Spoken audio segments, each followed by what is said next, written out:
Hello everybody, hello ji, hello and welcome welcome everybody, welcome to the session. आज हम लोग यहाँ पे जीएसटी के एग्जेम्पशंस का रिवीजन स्टार्ट कर रहे हैं। दोस्तों, ये हमारा रिकॉर्डेड सेशन है और आने वाले कुछ दिनों में हम लोग रिकॉर्डेड सेशन ही करेंगे। और once we are done with this week, ये पूरा हफ्ता हमारा रिकॉर्डेड सेशन हो जाए, उसके बाद again I will be back live with you people for the revision. आज के इस रिकॉर्डेड सेशन में हम लोग स्टार्ट कर रहे हैं टॉपिक जीएसटी एग्जम्पशंस। ये जो जीएसटी एग्जम्पशंस का टॉपिक है, ये बहुत बहुत इंपॉर्टेंट है for your May 2023 and then for your November 2023 examination, simply because कि इसके अंदर बहुत सारे चेंजेस हैं, बहुत सारे अमेंडमेंट्स हैं। अमेंडमेंट्स जितने भी आए for the subject of GST and for the subject of income tax, उनमें से सबसे ज़्यादा अमेंडमेंट्स इस चैप्टर के हैं जो कि है जीएसटी एग्जम्पशंस। तो क्योंकि अमेंडमेंट्स बहुत ज़्यादा हैं, इस वजह से इसकी इम्पोर्टेंस भी बहुत ज़्यादा है। हम लोग देखेंगे एग्ज़ाम के अंदर यहाँ से क्वेश्चंस आते हैं, नहीं आते हैं, या किस टफनेस के क्वेश्चंस आते हैं, वो सारी चीज़ें देखने वाली हैं। बहुत ज़्यादा टाइम मैं आपका नहीं लूँगा, हम लोग सीधा जीएसटी एग्जम्पशन स्टार्ट करते हैं। इसके अंदर ना जो स्टार्टिंग का एरिया है जो कि बहुत ज़्यादा रेलेवेंट नहीं है एग्जामिनेशन पॉइंट ऑफ व्यू से, मैं वो सारा छोड़ रहा हूँ। मैंने मेन क्लास में अपनी प्रॉपर क्लासेस के अंदर तो वो डिस्कस करा है, लेकिन यहाँ पे रिवीजन में हम लोग उसको डिस्कस नहीं कर रहे हैं।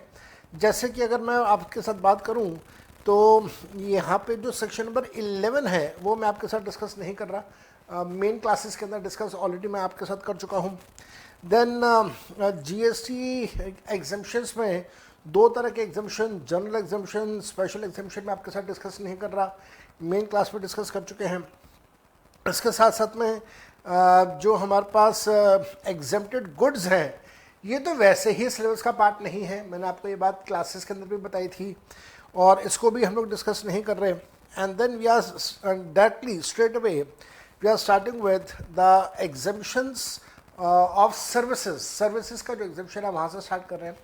और उसके अंदर भी जो हमारे पास सबसे पहला टॉपिक है एग्जम्पशंस का, वो सबसे पहला टॉपिक हमारे पास आता है एंटिटीज विच आर रजिस्टर्ड। वो सारी entities which are registered under 12AA of the income tax act, या फिर आप कह सकते हैं 12AB of the income tax act.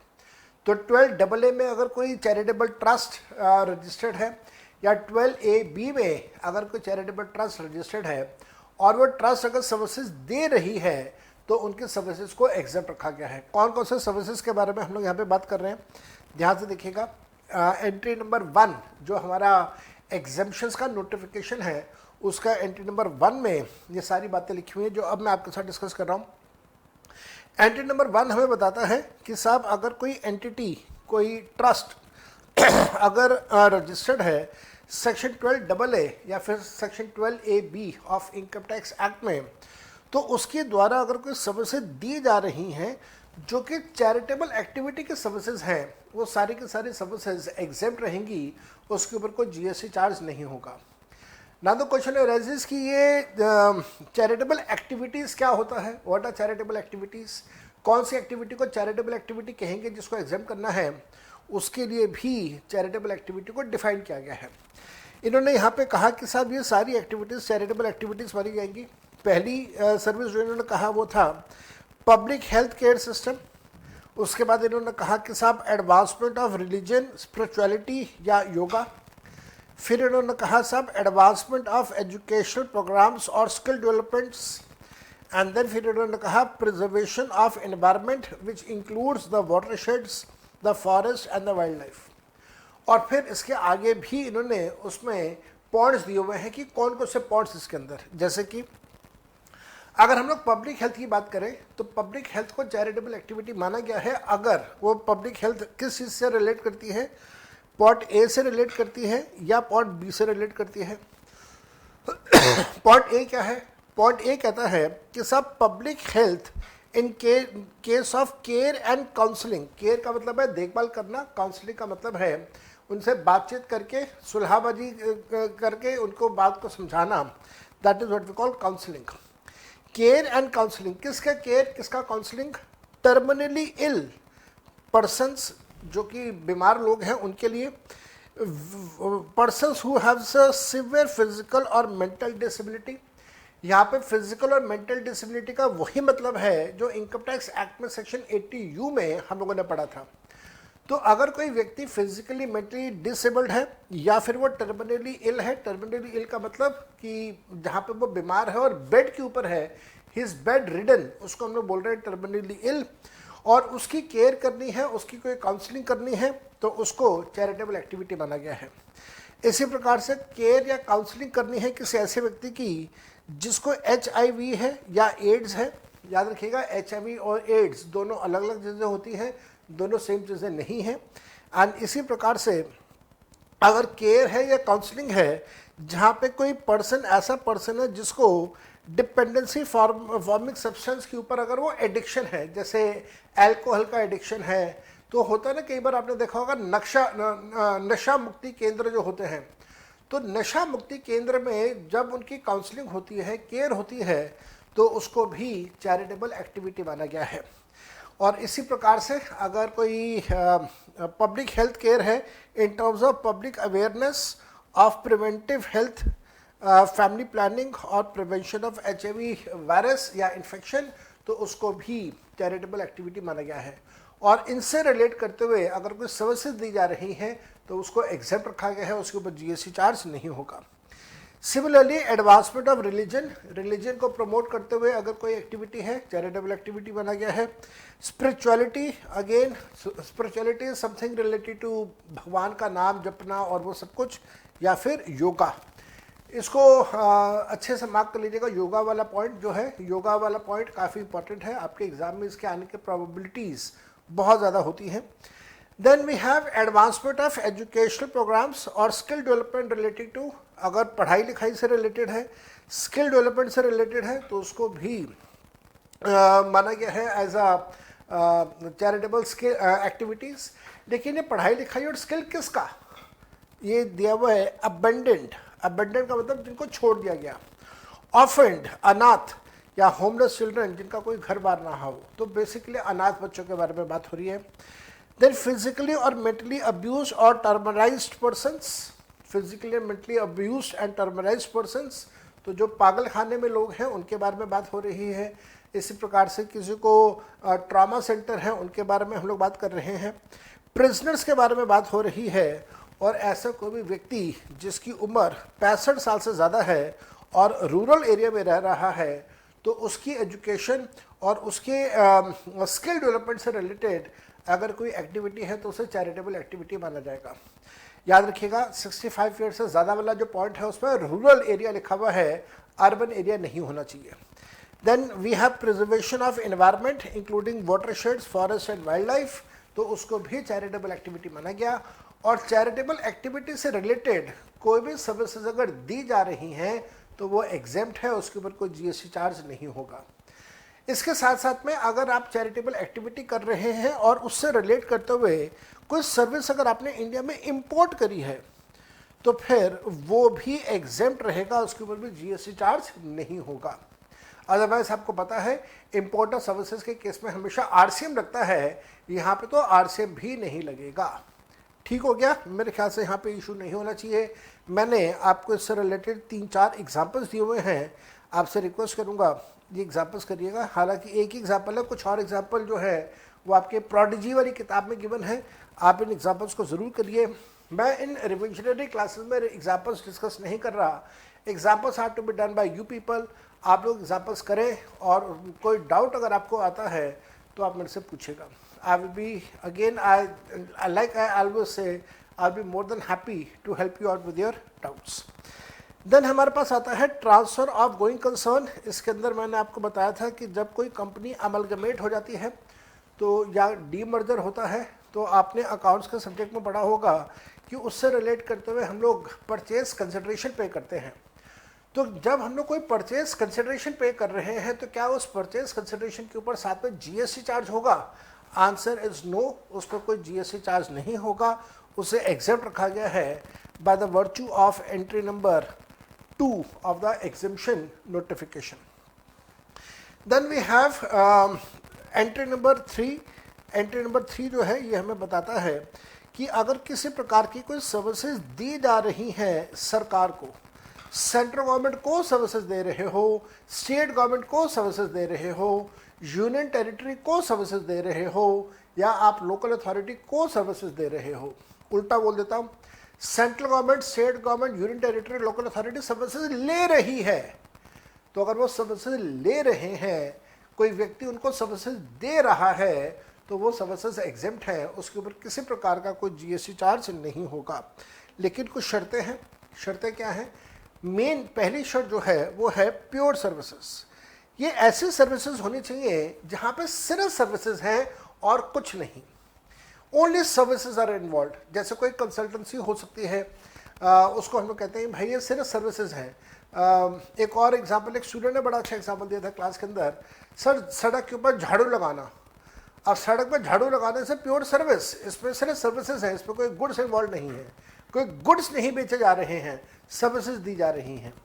तो इस तरह की कोई भी एक्टिविटी जहाँ पे सिर्फ सर्विसेज हैं उनको हम लोग बोल रहे हैं pure services. Consultancy can be the another example. अगर कोई किसी भी प्रकार की कोई प्योर सर्विसेज दी जा रही हैं सेंट्रल गवर्नमेंट को, provided to central government, state government, union territory, local authority, तो उनको एग्जाम्प्ट रखा गया है, उसके ऊपर कोई जीएसटी चार्ज नहीं होगा। इसी प्रकार से ध्यान रखिएगा, अगर कोई सर्विसेज दी जा रही हैं, ये एंट्री नंबर 3A में लिखा हुआ है, अगर कोई सर्विसेज दी जा रही हैं, अगर आप मेरे को अलाउ करें तो मैं इसको पूरा ही बता देता हूँ।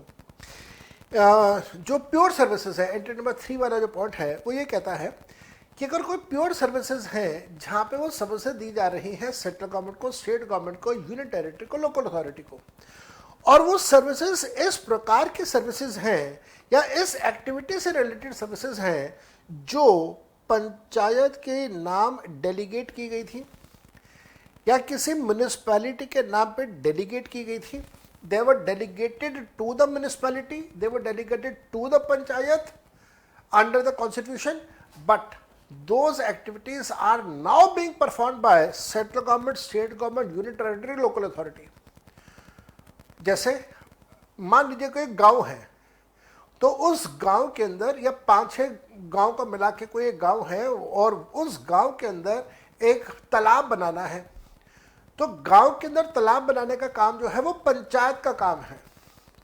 तो पंचायत ने वो काम पूरा करना है, लेकिन मान लीजिए पंचायत वो काम पूरा नहीं कर रही और उसके बिहाफ पे सेंट्रल गवर्नमेंट ये काम कर रही है या स्टेट गवर्नमेंट ये काम कर रही है या कोई लोकल अथॉरिटी ये काम कर रही है, तो ऐसे केस में सेंट्रल गवर्नमेंट को कोई कंसल्टेंसी मिलती है, स्टेट गवर्नमेंट को कोई कंसल्टेंसी मिलती है, कोई प्योर सर्विस मिलती है, तो वो एग्जेम्प्ट है, उसके ऊपर कोई जीएसटी चार्ज नहीं होगा।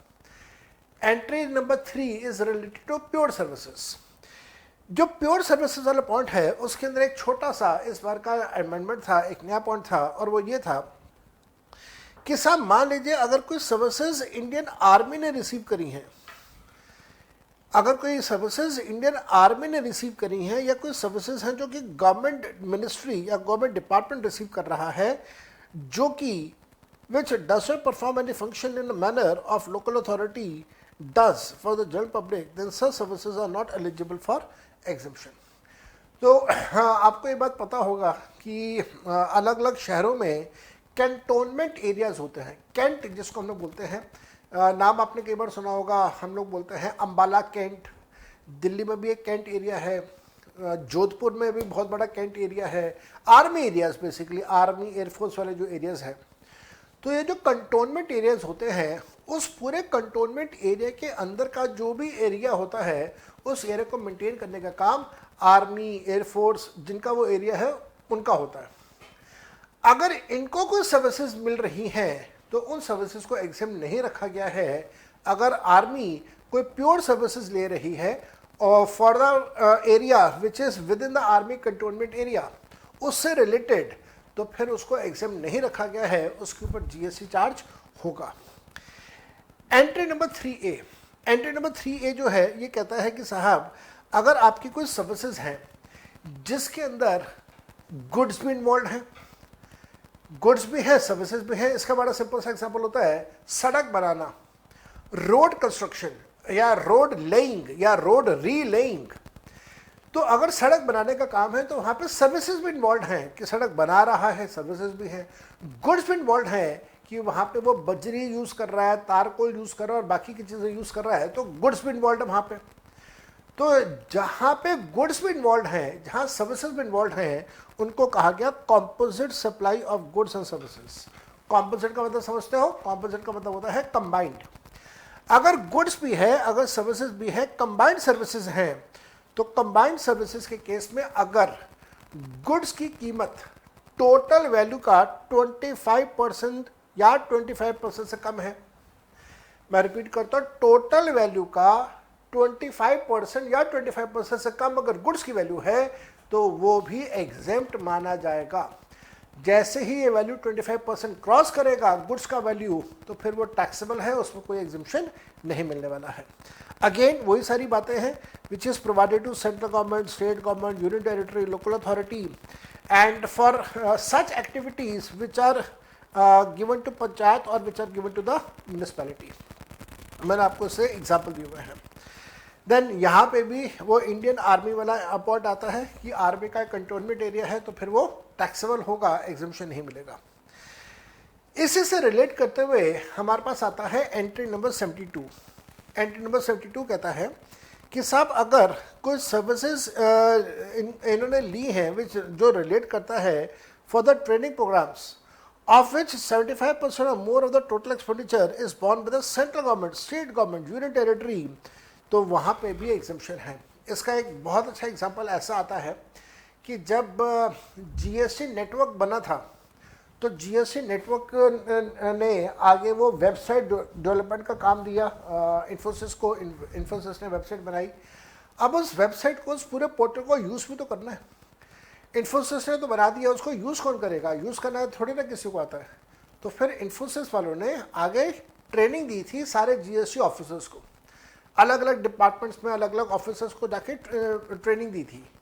तो उस ट्रेनिंग का खर्चा कौन बियर करेगा? जो भी खर्चा है ट्रेनिंग से रिलेटेड वो कौन बियर करेगा? अगर ट्रेनिंग से रिलेटेड खर्चा गवर्नमेंट उठा रही है कम से कम 75%, कम से कम 75% या 75% से ज़्यादा भी हो सकता है, तो वो एग्जेम्प्ट है, वो टैक्सेबल नहीं है।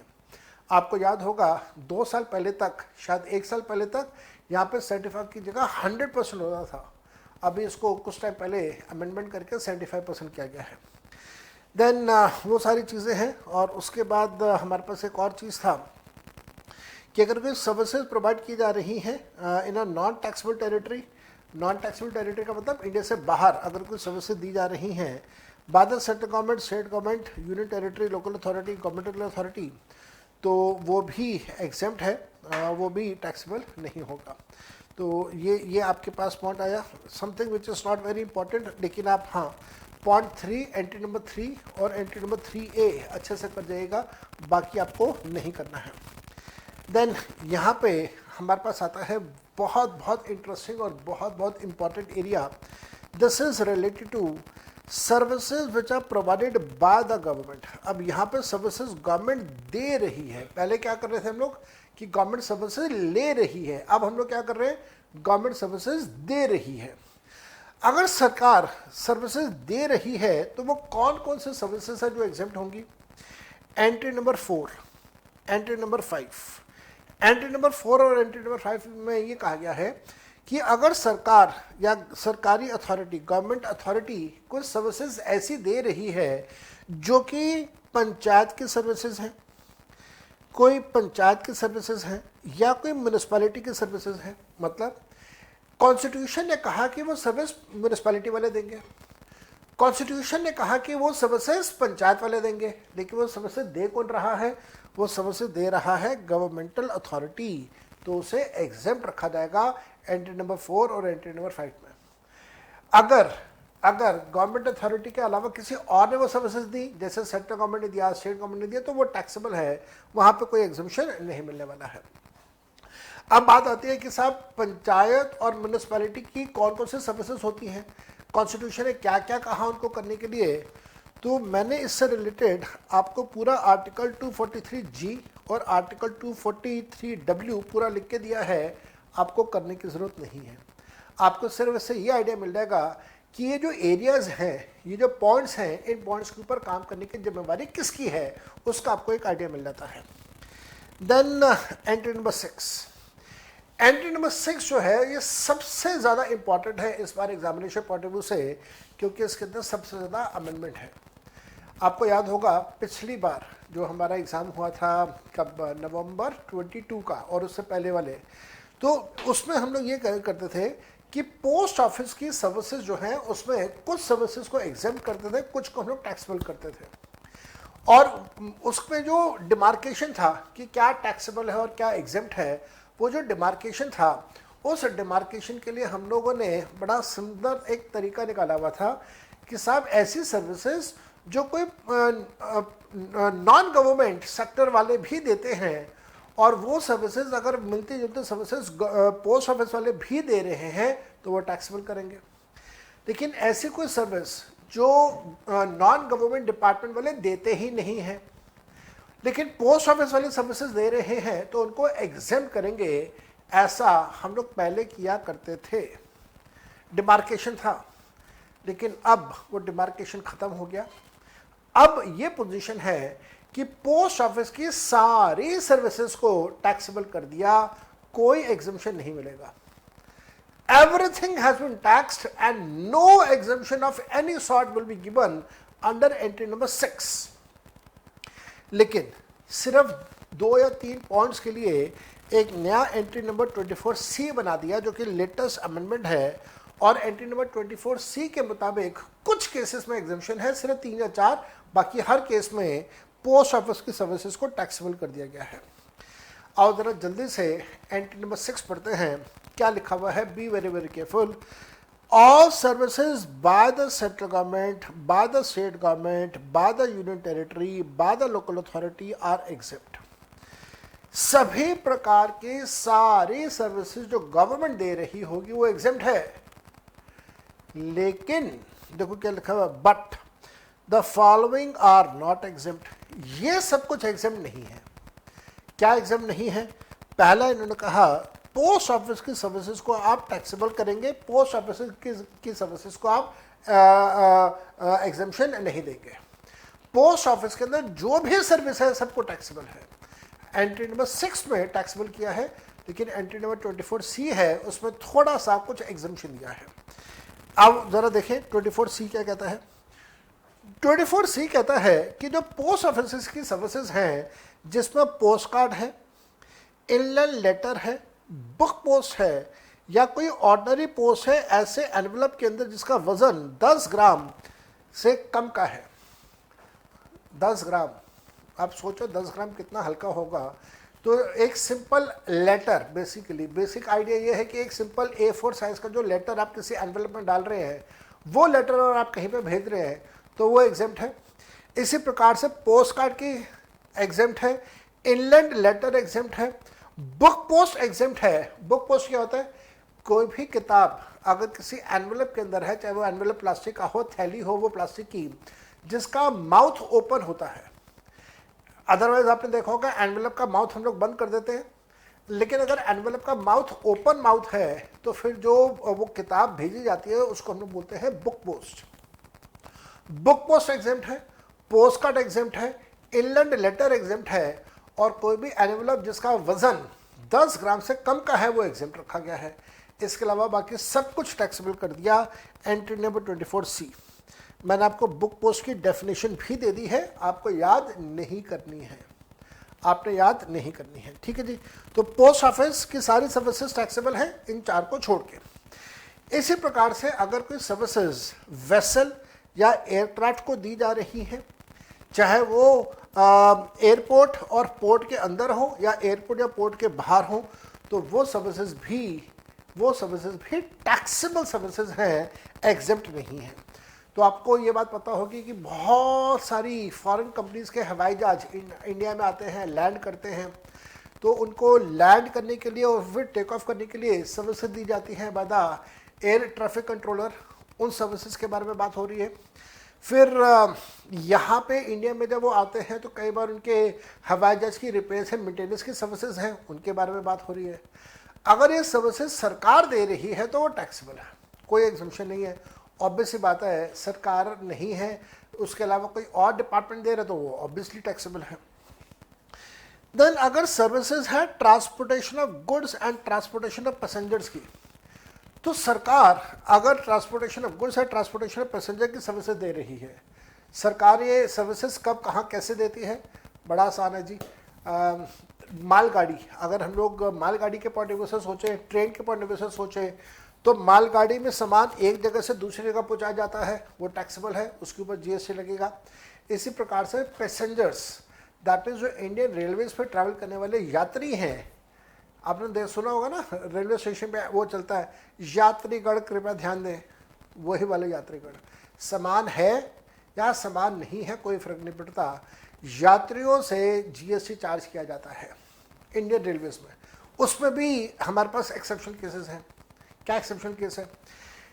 जीएसटी सिर्फ तब इंपोज होगा जब कोच, डब्बा जिस पर ट्रैवल किया जा रहा है वो एयर कंडीशन कोच हो या फिर फर्स्ट क्लास कोच हो, दैट्स इट। फर्स्ट क्लास या एयर कंडीशन कोच है तो जीएसटी लगेगा, अगर ऑर्डिनरी है, स्लीपर क्लास है, उसके ऊपर कोई जीएसटी चार्ज नहीं होगा, एग्जेम्पशन दिया गया है वहाँ पे। इसके साथ साथ में बाकी सारे सर्विसेज जो ए में, बी में, सी में कवर नहीं हो रही हैं, जो कि एक बिजनेस एंटिटी को दी जा रही हैं, वो सर्विसेज भी टैक्सेबल सर्विसेज हैं। और आपको याद होगा मैंने आपको एग्जांपल दिया था यहाँ पे कि रिलायंस इंडस्ट्रीज लिमिटेड को एक चिट्ठी मिली और उसके अंदर धमकाया कि हम तुम्हारे मैनेजिंग डायरेक्टर को मार देंगे, और वो रिलायंस इंडस्ट्रीज वाले घबरा के महाराष्ट्र गवर्नमेंट के पास गए, बॉम्बे में पुलिस वालों के पास गए, कहा जी हमारे मैनेजिंग डायरेक्टर को सिक्योरिटी दे दो, तो उनको सिक्योरिटी प्रोवाइड कर दी गई। सिक्योरिटी के लिए मंथली पैसा पुलिस वालों ने चार्ज किया, रिश्वत का नहीं लेकिन जेन्युइन सर्विसेज देने का, तो वो सर्विसेज जो हैं वो भी टैक्सेबल होंगी, एग्जेम्पशन नहीं होगा। लेकिन हाँ ध्यान रखिएगा, सर्विसेज लेने वाला कौन होना चाहिए? सर्विसेज लेने वाला एक बिजनेस एंटिटी होना चाहिए। अगर किसी को पर्सनल लेवल पे सर्विसेज मिल रही हैं तो वो एग्जेम्प्ट है, उसमें कोई जीएसटी चार्ज नहीं होगा। देन 24C मैंने आपको करवा दिया है, एंट्री नंबर 7 पे आ रही है।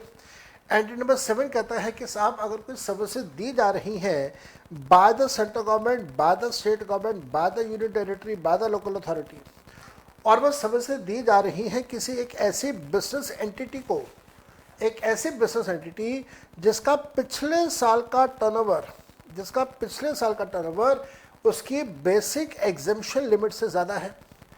नाउ यहाँ पे एग्जेम्पशन लिमिट क्या है? यहाँ पे एग्जेम्पशन लिमिट है 10 लाख या 20 लाख या 40 लाख।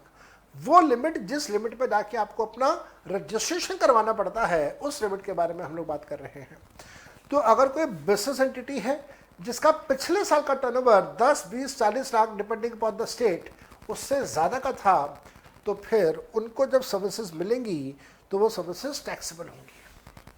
अब इसका उल्टा सोचो, अगर बिजनेस एंटिटी है और पिछले साल का जो टर्नओवर था वो उस 10, 20, 40 लाख की लिमिट से कम था या बराबर हो या कम था, तो उस केस में जो भी सर्विसेज हैं वो फिर एग्जेम्प्ट हो जाएंगी, फिर उसके ऊपर जीएसटी चार्ज नहीं होगा। लेकिन ये वाला जो पॉइंट है एंट्री नंबर 7 का, ये एंट्री नंबर 7 का जो एग्जेम्पशन या फिर जो टैक्सेबिलिटी है ये अप्लाई नहीं होती है उन सारे सिचुएशंस में जहाँ पे हमने एंट्री नंबर 6 का पॉइंट नंबर 1 में पोस्ट ऑफिस वाले की बात करी है।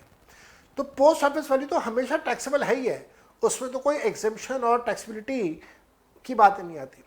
तो पोस्ट ऑफिस वाला हमेशा टैक्सेबल है, पोस्ट ऑफिस वाला हमेशा टैक्सेबल है, चाहे बिजनेस एंटिटी का पिछले साल का टर्नओवर 10, 20, 40 लाख से कम रहा हो या ज़्यादा रहा हो। इसी प्रकार से एंट्री नंबर 6 का जो बी और सी था वो भी टैक्सेबल है।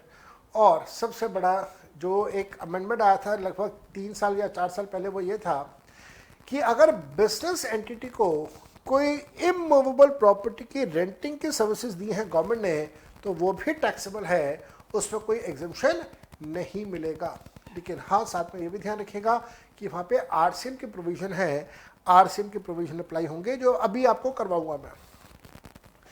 इसी प्रकार से एंट्री नंबर 8 अगेन गवर्नमेंट से रिलेटेड था।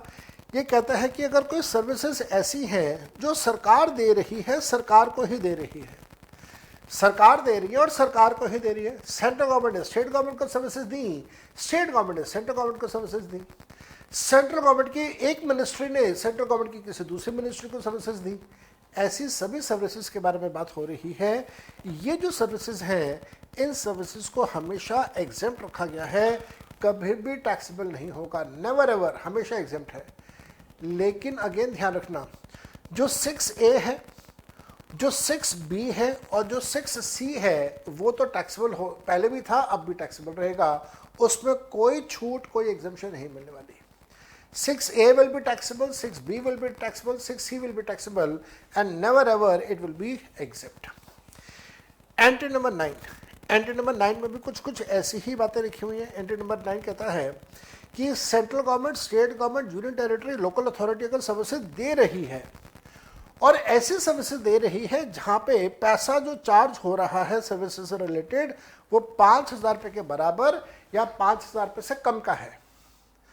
मैं रिपीट करता हूँ, सरकार सर्विसेज दे रही है जिसके बदले में पैसा लिया और वो पैसा 5,000 या 5,000 रुपये से कम का अमाउंट है, तो वो सर्विसेज एग्जेम्प्ट है। अब आपको याद है, मैंने क्लास के अंदर भी बताया था, इसका एक बड़ा सिंपल सा एग्जाम्पल मैंने आपको दिया था। वो ये था कि साहब उत्तर प्रदेश में, खास तौर पर लखनऊ शहर की बात करें, लखनऊ शहर के अंदर जो लखनऊ की अपनी लोकल अथॉरिटी है, वो क्या करते हैं कि लखनऊ के अंदर जितने भी दुकानदार हैं जो सामान बेच रहे हैं, गुड्स बेच रहे हैं, अगर उनको वो सामान तोल के बेचना होता है तो उनका जो मेजरिंग सिस्टम है, जिसको तराजू बोलते हैं हम लोग, उस तराजू की हर 2 साल में वेरिफिकेशन करवानी पड़ती है। इसी प्रकार से आपको पता है कि अगर किसी बिल्डिंग में लिफ्ट लगी हुई है तो उस लिफ्ट की हर साल आपको लाइसेंस रिन्यू करवाना पड़ता है, और वो भी गवर्नमेंट वाली, गवर्नमेंट अथॉरिटीज ही करके दे रही है। तो तराजू का को चेक करवाओ कि आपका तराजू ठीक तरीके से माप कर रहा है या नहीं कर रहा। लिफ्ट का लाइसेंस हर साल लेना पड़ता है आपको, तो इनके लिए गवर्नमेंट अथॉरिटीज़ जो हैं वो पैसा चार्ज करती हैं। उस पैसे के ऊपर जीएसटी नहीं होगा अगर वो पैसा 5,000 के बराबर या 5,000 से कम का है। अगर वो 5,000 से ज़्यादा हो गया तो डेफिनेटली जीएसटी लगेगा, फिर तो कोई बात ही नहीं है ना लगे। देन इसके बाद हम लोगों ने यहाँ पे ये भी डिस्कस किया था कि साहब अगर ये कोई ऐसी सर्विस है जो कॉन्टीन्यूस सप्लाई और सर्विसेज की कैटेगरी में आता है तो 5,000 पे फिर पूरे साल का चेक करेंगे रादर देन पर ट्रांजैक्शन। फिर एंट्री नंबर 34A हम लोगों ने किया था, जहाँ पे हम लोग बात करते हैं कि अगर कोई सर्विसेज सेंट्रल गवर्नमेंट ने, स्टेट गवर्नमेंट ने, यूनियन टेरिटरी ने दिया और वो सर्विसेज कोई पब्लिक सेक्टर अंडरटेकिंग को दे रहे हैं in terms of providing guarantee of the loans which were taken by banks, तो फिर जो गारंटी देने के लिए जो सर्विसेज हैं या गारंटी की जो सर्विसेज हैं उसके ऊपर भी कोई जीएसटी चार्ज नहीं होगा। आप इसको ऐसे समझिए, एक पब्लिक सेक्टर अंडरटेकिंग है इंडियन ऑयल। इंडियन ऑयल ने स्टेट बैंक ऑफ इंडिया से लोन लेना है और बहुत बड़ी रकम का लोन है, मान लो कि 500 करोड़ का लोन लेना है। अब स्टेट बैंक ऑफ इंडिया कहता है इंडियन ऑयल को कि यार 500 करोड़ तो बहुत बड़ी रकम है, हम तुम्हें लोन दे दें और उसके बाद तुम वापस ना करो तो पूरा बैंक डूब जाएगा। तो इंडियन ऑयल वालों ने कहा ना ना तसल्ली रखो, मैं दूंगा ना पैसा, मैं तो कह रहा हूँ मैं तो पैसा दूंगा। स्टेट बैंक ऑफ इंडिया कहता है ना, कहने से कुछ नहीं होगा, तू हमें बता, कोई गारंटर लेके आ कि अगर इंडियन ऑयल ने पैसा नहीं दिया तो उसके बिहाफ पे पैसा कौन देगा। अब इंडियन ऑयल वाले गए सरकार के पास, मोदी साहब के पास गए, मोदी साहब देखो जी मेरे को 500 करोड़ का लोन चाहिए, स्टेट बैंक ऑफ इंडिया वाले दे नहीं रहे। मोदी ने पूछा भाई क्यों नहीं दे रहे, तो उन्होंने कहा जी वो कहते हैं कि मोदी से गारंटी लेके आओ कि अगर इंडियन ऑयल ने पैसा नहीं लौटाया तो मोदी पैसा लौटाएगा। तो मोदी ने कहा ठीक है यार कोई बात ही नहीं है, मैं ऐसी गारंटी दे देता हूँ। Now this kind of guarantee which is given by the central government to a bank कि साहब अगर पीएसयू ने पैसा नहीं लौटाया तो पैसा हम तुम्हें देंगे, इसके लिए अगर कुछ रेम्यूनरेशन सेंट्रल गवर्नमेंट चार्ज कर रहा होगा तो उसके ऊपर जीएसटी नहीं लगेगा, उसे एग्जेम्प्ट किया गया है। Entry number 34A। इसी प्रकार से एंट्री नंबर 42 हमारे पास आता है, जहाँ पे बात ये होती है कि साहब अगर 1 अप्रैल 2016 से पहले कोई टेलीकॉम सेक्टर के अंदर इन्होंने कोई स्पेक्ट्रम बेचा हो तो उससे रिलेटेड जो स्पेक्ट्रम की फ़ीस है उस फीस के ऊपर जीएसटी नहीं लगेगा। Something which is not important, आप 34A छोड़ सकते हैं, आप 42 छोड़ सकते हैं, something which is not at all important. एक चीज़ को ध्यान रखिएगा, कोई भी ऐसा सर्विस जहाँ पे आपको कोई लॉ में रजिस्ट्रेशन करवाना पड़ता है, उदाहरण के तौर पे जब आप अपनी कंपनी क्रिएट करते हैं, कंपनी फॉर्म करते हैं, तो आपको कंपनी लॉ में रजिस्ट्रेशन करवाना पड़ता है कंपनी का, और वहाँ पे जो कंपनी लॉ के हिसाब से आपसे कुछ फीस चार्ज की जाती है, उस फीस के ऊपर कोई जीएसटी नहीं लगेगा। देन और ऐसे और भी बहुत सारे हैं। Then testing, calibration, safety checks, certifications, protection और safety of workers, consumers, public at large, fire license, अगर ये किसी लॉ के तहत इन सब की ज़रूरत है तो इनके लिए जो फीस चार्ज की जाती है वो सब कुछ एग्जेप्ट रहेगा। मैंने अभी आपको थोड़ी देर पहले लिफ्ट ऑपरेट करने के लिए लाइसेंस का एग्जांपल दिया था। वो लिफ्ट ऑपरेट करने के लिए लाइसेंस वाला जो एग्जांपल है वो ज़्यादा सूट करता है एंट्री नंबर 47 में रादर देन ऊपर जो एंट्री नंबर 9 था, बट स्टिल चलो कोई बात नहीं, बात तो हमें समझ आ ही रही है। इसी प्रकार से एंट्री नंबर 61 कहता है कि अगर गवर्नमेंट ने सर्विसेज दी हैं which relates to the issue of passport, issue of visa, visa मतलब कोई इंडिया में आना चाहता है तो उसका वीज़ा, कोई ड्राइविंग लाइसेंस, कोई बर्थ सर्टिफिकेट, कोई डेथ सर्टिफिकेट से रिलेटेड अगर कोई सर्विसेज हैं तो फिर उसके ऊपर जीएसटी नहीं लगेगा। एग्जेम्पशन दिया गया है, no GST to be charged. And then इसी प्रकार से अगर कोई सर्विसेज हैं जहाँ पे सरकार आपकी नॉन परफॉर्मेंस को टॉलरेट कर रही है, बर्दाश्त कर रही है, tolerating the non-performance of a contract for which the consideration is in the form of fines or liquidated damages, it is payable to the central government, state government, union territory, local authority under such contract. आपको याद है मैंने example दिया था कि एक flyover बनाना है, PWD public works department ने फ्लाईओवर बनाना है और फ्लाईओवर की कट ऑफ डेट बनाई गई, उदाहरण के तौर पर 15 अगस्त। 15 अगस्त के बाद जितना लेट होता जाएगा पर डे 10,000 रुपये की पेनल्टी लगती जाएगी। फ्लाईओवर कंप्लीट हुआ 25 दिसंबर को, तो 15 अगस्त से लेकर 25 दिसंबर के बीच में जितने दिन हैं पर डे 10,000 रुपये की पेनल्टी, उस पेनल्टी अमाउंट के ऊपर कोई जीएसटी चार्ज नहीं होगा। ये बात कहता है एंट्री नंबर 62। करके जाना, छोड़ मत देना, करके जाना। एग्जाम्पल्स आपको मैंने दिए हुए हैं बहुत सारे। देन हमारे पास एंट्री नंबर 63 था। 63 कहता है कि अगर किसी इंडिविजुअल फार्मर को राइट्स दिए जा रहे हैं to use natural resources, government ने किसी फार्मर को नेचुरल रिसोर्सेज यूज़ करने के राइट्स दिए हैं, इसमें सबसे अच्छा एग्जांपल बनता है कि किसान अपनी ज़मीन के ऊपर बोरिंग लगाता है, बोरिंग पंप लगाता है और वो बोरिंग पंप से वो ज़मीन में से वो पानी एक्सट्रैक्ट करता है, उसका एग्जाम्पल था। और वहाँ पे उसके लिए बोरिंग पंप लगाने के लिए जो अगर कोई पैसा चार्ज किया जा रहा है बाय द गवर्नमेंट तो उसके ऊपर जीएसटी नहीं होगा। एंट्री नंबर 63 करके जाना है आपने। एंट्री नंबर 64 आप छोड़ सकते हैं, something which is not very relevant. Entry number 65 कहता है कि साहब आपने कोई गुड्स इंडिया में इंपोर्ट करे हैं या कोई गुड्स ऐसे हैं जो आप इंडिया से बाहर एक्सपोर्ट कर रहे हैं, तो इंपोर्ट और एक्सपोर्ट के केस में जो हमारे कस्टम ऑफिसर्स हैं उनका इंस्पेक्शन होगा, उसके बाद गुड्स का क्लियरेंस होगा ड्यूटीज़ पे करने के बाद। लेकिन ये जो गुड्स का इंस्पेक्शन है ये संडेज़ को नहीं होता, या जो हॉलीडे वाले दिन हैं वो नहीं होता, या कोई स्पेशल डेज हैं उन पे नहीं होता। लेकिन अगर मान लीजिए आपने करवाना ही है इंस्पेक्शन, संडे को शाम को 5 बजे आपने इंस्पेक्शन करवाना है, आपने गुड्स मंडे को रिलीज़ करवाने हैं, तो ऐसे केस में वो इंस्पेक्शन अलाउ कर दिया जाता है, लेकिन उसके लिए आपसे पैसा चार्ज किया जाता है जिसे कहा जाता है as over time, merchant over time charges. ये जो मर्चेंट ओवर टाइम चार्जेस आपसे चार्ज किए जाएंगे उसके ऊपर कोई जीएसटी चार्ज नहीं होगा, एग्जेप्ट हो जाएगा। इसी प्रकार से अगर आप कोई राइट टू इंफॉर्मेशन एक्ट को यूज़ करके अगर कोई इंफॉर्मेशन एक्सट्रैक्ट कर रहे हैं उसके लिए आपको फ़ीस देनी पड़ती है, उस फीस के ऊपर कोई जीएसटी चार्ज नहीं होगा। देन अगर हाँ, ये रॉयल्टी वाला जो कंसेप्ट था, अगर कोई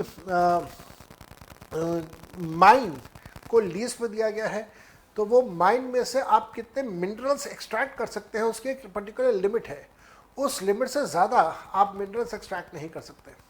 और मान लीजिए अगर ऐसा हो कि साहब हमें चेक करना हो कि ये उस लिमिट के अंदर अंदर मिनरल एक्सट्रैक्ट कर रहे हैं या नहीं कर रहे, तो कोई ना कोई एक अथॉरिटी होगी, कोई ना कोई एक बॉडी होगी जो ये चेक करेगा कि ये माइनिंग राइट्स को वायलेट तो नहीं कर रहे। उसके लिए जो अथॉरिटी बनाई गई, उस अथॉरिटी की रॉयल्टी के बारे में हम लोग यहाँ पे डिस्कशन कर रहे हैं। उस excess royalty collection contractor ERCC के बारे में बात करें, जो अपने लिमिट से ज़्यादा अगर मिनरल्स आपने निकाले तो उसकी रॉयल्टी कैलकुलेट करके रॉयल्टी की रिकवरी करनी है, तो उससे रिलेटेड हम लोग बात कर रहे हैं। वहाँ पे वो जो एक्सेस ERCC वाला जो कंसेप्ट है, एक्सेस रॉयल्टी कलेक्शन वाला, उसके अमाउंट के ऊपर again there will be no GST। आप इसको छोड़ना चाहें तो आप इसको एंट्री नंबर 65B को छोड़ सकते हैं, बिल्कुल भी किसी तरह की आपको परेशानी नहीं होगी। RCM के दो केसेस यहाँ पे आते हैं हमारे पास। एक केस हमारे पास आता है रेंटिंग ऑफ इमूवेबल प्रॉपर्टी वाला, और दूसरा हमारे पास RCM का केस आता है फॉर ऑल अदर सर्विसेज। तो वो मैंने आपको दोनों केसेस दिए हैं। RCM है तो RCM का मतलब हो गया कि जो सर्विसेज रिसीव करेगा उसके ऊपर GST लगेगा। कौन कौन से केसेस की बात करें, सप्लाई कौन कौन सा है? सभी प्रकार की सर्विसेज जो central government, state government, union territory या लोकल अथॉरिटी दे रहा होगा, देखिए वो सर्विसेज दे रहा होगा किसी बिजनेस एंटिटी को, किसी बिजनेस एंटिटी को सर्विसेज दे रहा होगा, तो वहाँ पे RCM के प्रोविजन है। लेकिन ध्यान रखिएगा, कहाँ पे RCM नहीं होगा, कहाँ पे फॉरवर्ड चार्ज होगा? A, पोस्ट ऑफिस की सर्विसेज पे फॉरवर्ड चार्ज है। B, जो एयरक्राफ्ट वेसल से रिलेटेड सर्विसेज हैं विद इन अ पोर्ट और एयरपोर्ट, उस पर भी फॉरवर्ड चार्ज है, RCM नहीं है। And transportation of goods and passengers के ऊपर भी फॉरवर्ड चार्ज है। इन सभी में 1, 2, 3, 4 इन सभी में फॉरवर्ड चार्ज मैकेनिज्म है, रिवर्स चार्ज नहीं है। GST का रेट दोनों केसेस में, RCM हो या FCM हो, दोनों केसेस में 18% का GST रेट है।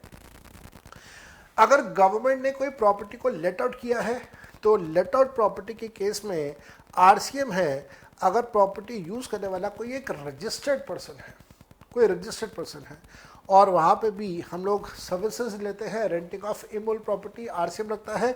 18% का GST का रेट वहाँ पे भी आता है, चाहे फॉरवर्ड चार्ज हो चाहे रिवर्स चार्ज हो, 18% का रेट हमें को यहाँ पे मिल जाता है। मैंने आपको इससे रिलेटेड अच्छे खासे नंबर ऑफ एग्जांपल्स दिए हुए हैं, starting from illustration number 185 going up to, बहुत सारे हैं, मेरे को ध्यान आता है बहुत सारे हैं, गोइंग अप टू 192। मैंने आपको ये सारे एग्जांपल्स दिए हुए हैं। Please go through these examples, और अगर आपको किसी भी तरह का कोई इश्यूज आ रहे हों, कुछ पूछना चाहते हो, तो आप मेरे से ज़रूर पूछिए। देन हमारे पास आता है कि साहब अगर कोई बिल्डिंग्स हैं जिनको रिपेयर या मेंटेनेंस की ज़रूरत है, या फिर जिन बिल्डिंग्स की कंस्ट्रक्शन हो रही है according to the government schemes, जैसे आपने कई बार सुना होगा, अखबारों में पढ़ा होगा, टीवी पे देखा होगा, रेडियो में सुना होगा, आपके पास SMS आते हैं, प्रधानमंत्री कल्याण योजना या फिर प्रधानमंत्री आवास योजना, या फिर ऐसे जो इकोनॉमिकली वीकर सेक्शन हैं उनके लिए अगर कोई फ्लैट्स वगैरह बनाए जा रहे हैं तो वो फ्लैट्स बनाने वाली सर्विसेज हो गई, या फिर जो गवर्नमेंट प्रोजेक्ट्स में बिल्डिंग्स की रिपेयर्स एंड मेंटेनेंस है उनके बारे में हम लोग यहाँ पे बात कर रहे हैं, उनकी सभी सर्विसेज एग्जेम्प्ट रखा गया है एंट्री नंबर 10 में और 11 में। क्या कहता है 10 और 11? आओ जरा ध्यान से पढ़ते हैं। सर्विसेज अगर प्योर लेबर की सर्विसेज हैं, जहाँ पे लेबर को यूज़ करके कंस्ट्रक्शन की सर्विसेज दी जा रही हैं, कंस्ट्रक्शन इज बनाना, और इसी प्रकार से अगर बनाने के अलावा कोई और टर्म यूज़ हो रही है जो कि कंस्ट्रक्शन से मिलता जुलता है, like erection, commissioning, installation, completion, fitting out, साथ में repairs and maintenance, renovation, alteration of civil structure, ये सब कुछ एग्जाम्प्ट रखा गया है। तो बेसिक आइडिया ये है कि सरकार ने कंस्ट्रक्शन से मिलते जुलते जो सिनोनिम्स हैं उन सब वर्ड्स को यहाँ पे यूज़ कर लिया है। सब कुछ एग्जेम्प्ट है, कुछ भी टैक्सेबल नहीं है। अगर ये कुछ ऐसे हैं जो कि हाउसिंग कंस्ट्रक्शन से रिलेटेड है, enhancement under housing for all urban mission या प्रधानमंत्री आवास योजना से रिलेटेड है तो वहाँ पे एग्जम्पशन दिया गया है। इसी प्रकार से अगर कोई प्योर सर्विसेज हैं, ओनली सर्विसेज हैं, प्योर कॉन्ट्रैक्ट सर्विसेज हैं for the construction erection, again वही सारी बातें, of the original works which relate to the single residential unit otherwise than as part of a residential complex, तो उसको भी exempt रखा गया है। दैट मीन्स एक सिंगल मकान की कंस्ट्रक्शन अगर हो रही है तो वो सिंगल मकान की कंस्ट्रक्शन को भी एग्जेम्प्ट रखा गया है, और जो ठेकेदार उसके ऊपर पैसा चार्ज करेगा उसके ऊपर जीएसटी नहीं लगेगा, उसे एग्जेम्प्ट रखा गया है। ठीक, तो मैंने आपको ओरिजिनल वर्क का मतलब बता दिया, प्योर कॉन्ट्रैक्ट का मतलब बता दिया, जिसकी हमें ज़रूरत नहीं है। देन सरकारी जो एजेंसीज़ हैं, और बहुत पुराना ये सिस्टम है, हम लोगों ने रशिया से इसको कॉपी किया था, the system of PDS, public distribution services, क्योंकि रशिया के अंदर जो था वो सोशलिस्ट इकोनॉमी थी, जहाँ पे लोगों का वेलफेयर, पीपल का welfare was the top most priority, capitalist economy नहीं थी। और जब हमारा देश आज़ाद हुआ था तो इनिशियली हम लोगों ने रशिया को ही फॉलो किया था, और उसी को फॉलो करते हुए हम लोगों ने पीडीएस इंडिया में बनाया था, पब्लिक डिस्ट्रीब्यूशन सर्विसेज, सिंपल भाषा में बोल दिया राशन की दुकान। तो राशन की दुकान में, राशन की दुकान जिसको फेयर प्राइस शॉप भी कहते हैं, राशन की दुकान वाला जो सर्विसेज दे रहा है सामान बांटने का या सामान बेचने का, वो सर्विसेज किसको दे रहा है? सेंट्रल गवर्नमेंट को, स्टेट गवर्नमेंट को, यूनियन टेरिटरी को, related to sale of the food grain, kerosene, sugar, edible oil under the public distribution system against a consideration in the form of commission or in the form of profit margin, तो वो सब कुछ exempt है, उसके ऊपर कोई GST charge नहीं होगा। ठीक है जी, तो मैंने आप लोगों को काफ़ी कुछ आज इसमें करवा दिया। अब जो हमारा नेक्स्ट सेशन होगा कल, उस सेशन के अंदर मैं आप लोगों के साथ डिस्कशन स्टार्ट करूँगा यहाँ से। कहाँ से स्टार्ट होगा? यहाँ से स्टार्ट होगा, which is this one, renting of residential units, यहाँ से स्टार्ट करेंगे। बहुत इंपॉर्टेंट है जी, रेसिडेंशियल यूनिट्स वाला कंसेप्ट बहुत ज़्यादा इंपॉर्टेंट है। कल हम लोग इसको स्टार्ट करेंगे, और इसमें जो अमेंडमेंट्स आए हैं वो भी सारे डिटेल में हम लोग डिस्कस करेंगे। आप लोग तब तक प्रैक्टिकल क्वेश्चन साथ साथ में करते रहें। ये चैप्टर मैं आपको इस हफ्ते पूरा कंप्लीट करवा दूंगा। तो जब तक मैं आपको मिलता हूँ लाइव क्लासेस में, तब तक आप मेरे को फॉलो करते रहिएगा सोशल मीडिया पे, Facebook, Twitter, Instagram, YouTube obviously, and Twitter, बाकी सब जगह। And I will love to meet you tomorrow. We'll continue with this topic, where we'll start with the topic of exemptions for residential buildings. Bye bye and take care.